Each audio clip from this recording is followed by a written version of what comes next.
Hello everyone, আসসালামু আলাইকুম। কেমন আছেন সবাই? আশা করি যে যেখান থেকে ভিডিওটি দেখছেন, কাছে অথবা দূরে, দেশ অথবা দেশের বাহির থেকে, আল্লাহর অশেষ সহমতে সবাই ভালো এবং সুস্থ আছেন। আমি তাসলিমা চলে আসলাম সৌদি আরব থেকে নতুন একটি রেসিপি নিয়ে আপনাদের মাঝে। আশা করি আমার এই রেসিপিটি আপনাদের কাছে ভালো লাগবে আর পুরোটা ভিডিও জুড়েই আমার সাথে থাকবেন। আজকে আমি রান্না করব আলু ভাজি, তাই ভাবলাম আপনাদের সাথেও শেয়ার করি। এই আলু ভাজি আমি মনে হয় গত ৩ বছর আগে খেয়েছিলাম যখন বাংলাদেশে ছিলাম। তো এখানে আসছি আমি প্রায় ৩ বছর হয়ে গেছে। একদিনও আলু ভাজি করে খাওয়া হয়নি। আলু ভর্তা বানিয়েছি কিন্তু ভাজি করে কখনো খাওয়া হয়নি। তো আজকে হঠাৎ মনে হলো যে আলু ভাজি করি। আর যেহেতু সবকিছুই আমি আপনাদের সাথে শেয়ার করি, ভাবলাম আলু ভাজিটাও আপনাদের সাথে শেয়ার করি। আজকে কিন্তু আমি বানাবো একদম ঝরঝরে আলু ভাজি। এভাবে আলু ভাজি করলে খুবই মজা হয়, খেতে খুব ভালো লাগে। তো প্রথমেই আমি এখানে 4টা আলু নিয়েছি। আলুগুলোকে ছিলে নিচ্ছি। যে সকল আপু এবং ভাইয়ারা আমার লাস্ট ভিডিওটি দেখেছেন, সুন্দর সুন্দর কমেন্ট করেছেন, তাদেরকে জানাই অসংখ্য ধন্যবাদ।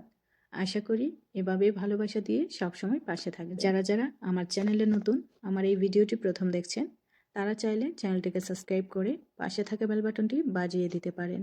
তাহলে আমার সব ভিডিওর নোটিফিকেশন সবার আগেই আপনাদের কাছে পৌঁছে যাবে। আমি যখনই ভিডিও আপলোড দেব সবার আগে আপনারা দেখতে পারবেন।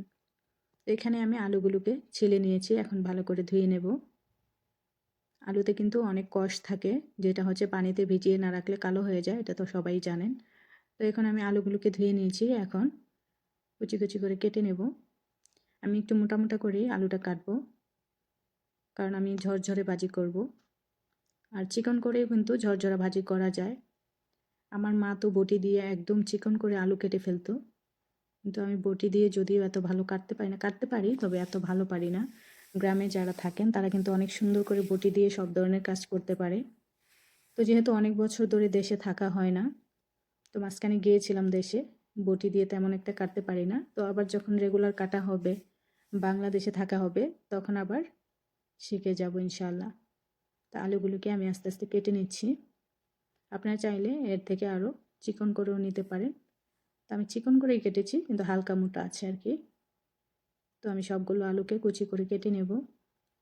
তো আমার বাসার মুরব্বি যখন দেখছিল যে এইভাবে কুচি করে আমি আলু কাটতেছি, উনি অবাক হয়ে গেছেন যে এত কুচি কুচি করে আলু দিয়ে আমি কি করব। ওনারা তো কখনো আলু ভাজি খায় না। আলু দিয়ে শুধু মাংস দিয়ে সবজি দিয়ে যখন তরকারি রান্না করা হয়, তখন ওনারা হচ্ছে আলু খায়, এছাড়া কোনো কিছুর সাথে আলু খেতে আমি দেখিনি। তো আলুগুলোকে আমি কেটে নিচ্ছি। আমার হঠাৎ করেই মাঝে মধ্যে বাঙালি খাবার খেতে খুব ইচ্ছে করে। তো তখনই হাতের কাছে যা থাকে, যদি ফ্রি থাকি আর কি, অনেক সময় দেখা যায় খেতে ইচ্ছে করে কিন্তু ব্যস্ত থাকি, যার জন্য করা হয় না। তো যখন হাতে সময় থাকে আর কোনো কিছু খেতে ইচ্ছে করে, তখন হচ্ছে হাতের কাছে থাকলে বানিয়ে নিই আর কি। তো আজকেও মনে হচ্ছিল। আর বিশেষ করে যখন রোজা থাকা হয়, রোজার পর মনে হয় যে, মানে সারাদিন রোজা রাখার সময় ইফতারের আগ মুহূর্তে মনে হয় যে অনেক কিছু খেতে পারবো। তখন বাঙালি খাবারটাকে বেশি মিস করি, যে বাংলাদেশে থাকলে একটু ঝাল ঝাল করে কিছু একটা খাওয়া হইতো, ভালো লাগতো। কিন্তু এখানে কিন্তু ঝাল না খেতে খেতে অভ্যাস হয়ে গেছে, এখন ঝালও বেশি একটা খেতে পারি না। দুই একটা কাঁচামরিচ দিয়েও যদি কোনো কিছু বানাই, সারাদিন দেখা যায় কি অনেক সমস্যা হয়, পেট জ্বলে ঝাল খেলে। তো আজকে আমি রোজাই ছিলাম। তো রোজা ছিলাম, এই জন্য ভাবলাম যে ইফতারের সময়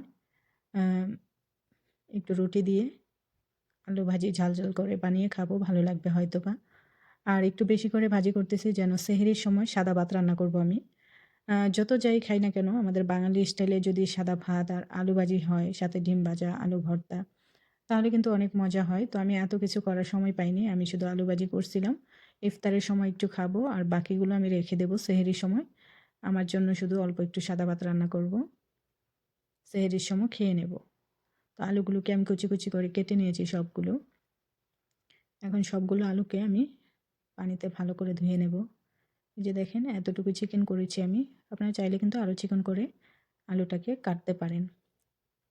আমারটা মোটাই হয়েছে। আমার আম্মু যখন হচ্ছে মানে আলু ভাজি করতো, আলু ভাজি অথবা আম দিয়ে ভর্তা বানাইতো, ছোটোবেলায় দেখতাম। কাঁঠালের মুচি দিয়ে ভর্তা বানাইতো, এত চিকন করে কাটতো, মানে কীভাবে যে পারে আল্লাহ জানে, অনেক সুন্দর করে। আমিও পারি, বটি দিয়ে হয়তো বা এর থেকেও চিকন করে কাটতে পারি, কিন্তু এখন একটু মোটা মোটা করেই কেটে নিলাম তাড়াতাড়ি করার জন্য। কিন্তু আলু ভাজি করার জন্য এই কাটিংটাই আমার মনে হয় পারফেক্ট। তো এখানে আমি এই যে 3-4টা কাঁচামরিচ আমি এভাবে ফালা করে কেটে নিয়েছি, আর পেঁয়াজ কেটে নিয়েছি বেশি করে। আর এখানে আমি দিয়ে দিলাম অলিভ অয়েল। যেহেতু ঝাল খাবো আজকে, তো আবার সাথে যদি রান্নার নর্মাল তেল হয় তাহলে তো অনেক সমস্যা হবে, যার জন্য এখানে আমি অলিভ অয়েল দিয়ে দিলাম যেন গ্যাস্ট্রিকের সমস্যা না হয়। তো অলিভ অয়েল দিয়ে আমি বেশি করে পেঁয়াজ নিয়েছি, এখানে একটা বড় সাইজের পেঁয়াজ নিয়েছি। বড় সাইজ বলতে এখানে মানে 3টা পেঁয়াজ দিলে 1 কেজি হবে, এরকম অনেক বড়। পেঁয়াজটাকে আমি হালকা ভেজে নেব। এখানে চাইলে একটু আস্ত জিরা দিয়ে দিতে পারেন পেঁয়াজের সাথে, আমি দেব না। তো পেঁয়াজটাকে আমি হালকা ভেজে নিয়ে তারপর দিয়ে দিলাম আলুগুলো। আর আলুগুলোকে অবশ্যই যদি আপনি ঝরঝরা করে ভাজি করতে চান তাহলে আলুগুলো কেটে ধুয়ে একটা ছাঁকনিতে রেখে পানিটা ছেঁকে নিতে হবে। আলুর গায়ে যদি পানি থাকে তাহলে কিন্তু আপনি যখন ভাজি করবেন তখন আলুগুলো নরম হয়ে যাবে আর ভেঙে যাবে। এই পর্যায়ে আমি আলুগুলো দিয়ে কিছুক্ষণ নেড়ে চেড়ে একটু হলুদ দিয়ে দিলাম। এখানে কিন্তু আলু ভাজিতে কিছুই লাগে না, শুধু অল্প একটু হলুদ আর লবণ হলেই আলু ভাজি হয়ে যায়।